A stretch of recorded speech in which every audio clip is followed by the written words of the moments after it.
Well, he was born with just one leg, but that didn't stop Anthony Robles from winning the NCAA Wrestling Championship in his weight class. Watch.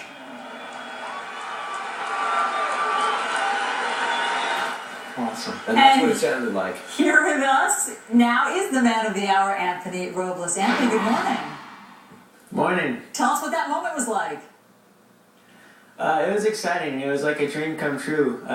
We'd been working all year to get to that point, and there was just a lot of emotions going through my mind. You know, I was terrified out there, but as soon as the match started, it was just like any other match for me. And I kind of just relaxed a little bit, and the cheering of the crowd, it just pumped me up that much more. It was a fun experience. And you finished the season 36-0. You got named the tournament's outstanding wrestler. There's no professional wrestling in that like collegiate wrestling, so you're going to call it quits for your career.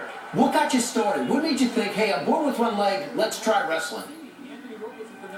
Well, my older cousin got me interested in the sport, and I just like the one-on-one aspect of it. You know, wrestling, it was a sport where you didn't have to be the biggest, tallest, or strongest guy. You know, it was all about just finding a style of wrestling that worked for you, and that's really what appealed to me to the sport. You know, I didn't have to worry about my one leg. Yeah, but wrestling, Anthony, not your only sport. You played football as a freshman. Tell us what you did. I did play football when I was a freshman. That was my first, the first sport I fell in love with was football. But I was only about 90 pounds my freshman year, and they had me as a defensive tackle. So you know, I learned real quick against those bigger guys that I was way too small for football. Well, that aside, Anthony, you've obviously overcome obstacles in your life. Your friends tell us that you don't consider yourself disabled. What's your philosophy? Honestly, I believe I can do whatever I set my mind to.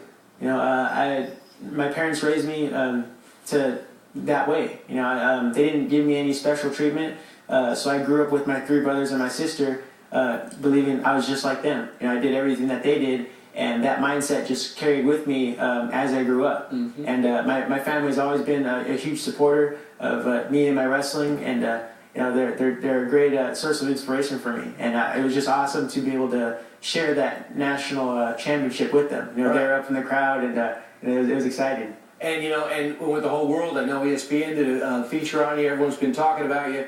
You bench 305 pounds. You weigh 125 pounds. But what I don't understand is, where do you get the balance? How do you start wrestling? It's hard enough staying on your feet. The other guy's job, get you off your feet. You got one of them. How do you have balance?